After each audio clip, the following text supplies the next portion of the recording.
آج ہمارا موضوع ہے عالم ٹائم میں امر بالمعروف.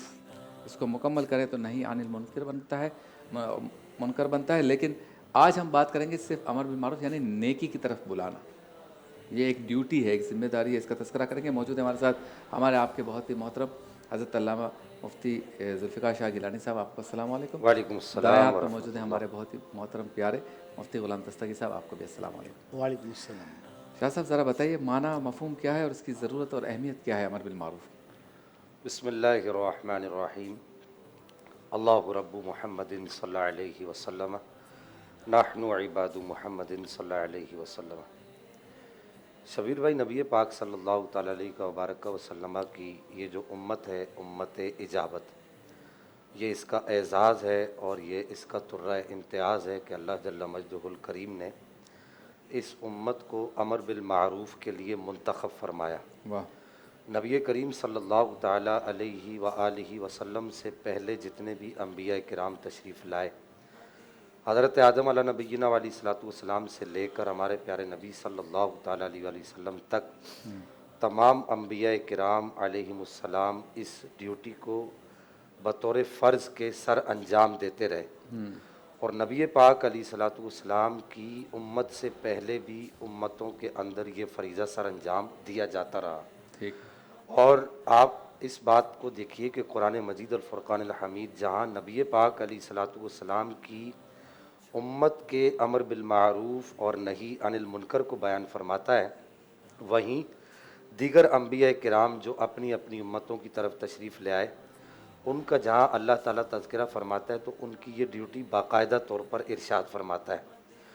علماء نے یہاں تک لکھا کہ امر بالمعروف کو اس طریقے سے سمجھا جا سکتا ہے کہ اللہ جل مجدہ الکریم نے ہم پر جس طریقے سے یہ لازم قرار دیا ہے کہ اپنے پڑوس میں لگی ہوئی آگ کو بجھایا جائے، اس کو مشکل سے بچایا جائے، تو ہر آدمی یہ کوشش کرتا ہے کہ اس کو جتنی توفیق ہوتی ہے، جتنی اس کی استطاعت ہوتی ہے، اگر وہ پائپ لے کر آ سکتا ہے پانی کا تو وہ پائپ لے کر آتا ہے، اس کو بجھانے کی کوشش کرتا ہے. اگر وہ بالٹی میں پانی لا سکتا ہے تو وہ اس طریقے سے اس کو بجھاتا ہے. اور اگر وہ اپنی مٹھی سے پانی بھر کے ڈال سکتا ہے یا مٹی ڈال سکتا ہے تو وہ اس طریقے سے اس کو بجھاتا ہے. یہی حال نبی پاک علیہ الصلوۃ والسلام کی امت کے امر بالمعروف کا ہے اور نہیں عن المنکر کا ہے.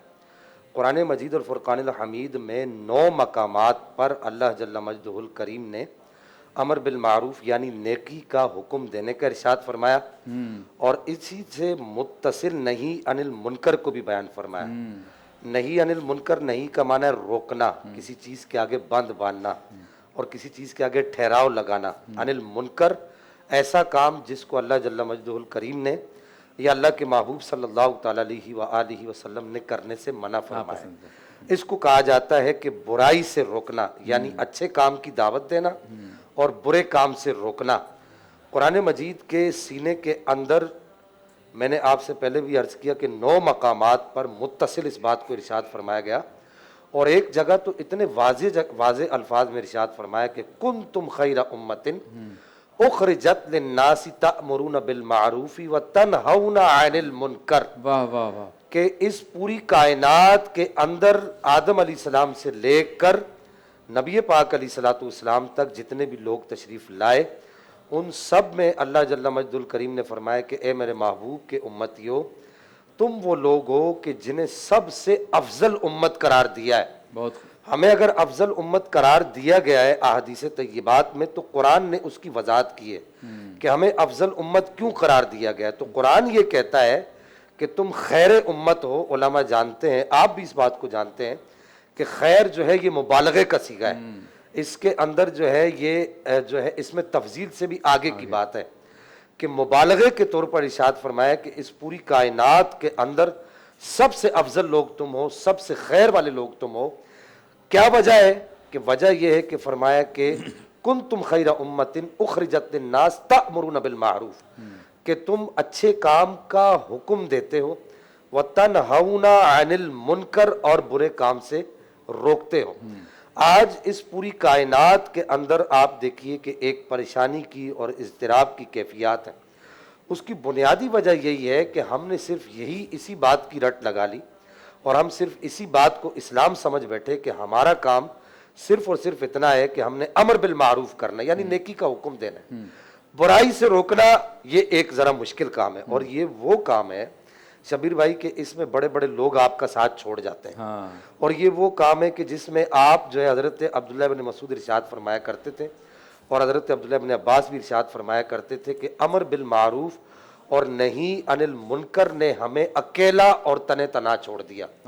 یہ اتنا مشکل ترین کام ہے۔ آپ دیکھیے کہ حضرت ابوبکر صدیق رضی اللہ تعالیٰ عنہ و ارضا عنہ سرکار آپ کی خلافت کا جب دور آیا تو حضرت عمر فاروق اور دیگر صحابہ نے یہی کہا کہ آپ تیسرا محاذ کیوں کھول رہے ہیں، کہ 2 محاذ تو پہلے کھلے ہوئے ہیں، ایک تو جنگ یمامہ کا محاذ کھلا ہوا ہے اور دوسرا محاذ جو ہے وہ مرتدین کا کھلا ہوا ہے، دوسرا محاذ جو ہے جنگ موتا کا کھلا ہوا ہے، اور تیسرا محاذ جو ہے آپ جو ہے مرتدین زکوٰۃ کے خلاف کھول رہے ہیں۔ تو آپ نے ارشاد فرمایا کہ جب تک یہ امت امر بالمعروف اور نہی عن المنکر کرتی رہے گی اس وقت تک اس امت کی بقا رہے گی، اور جب یہ امت امر بالمعروف نہی عن المنکر سے رک جائے گی تو یہ امت اپنی بقا کو کھو دے گی۔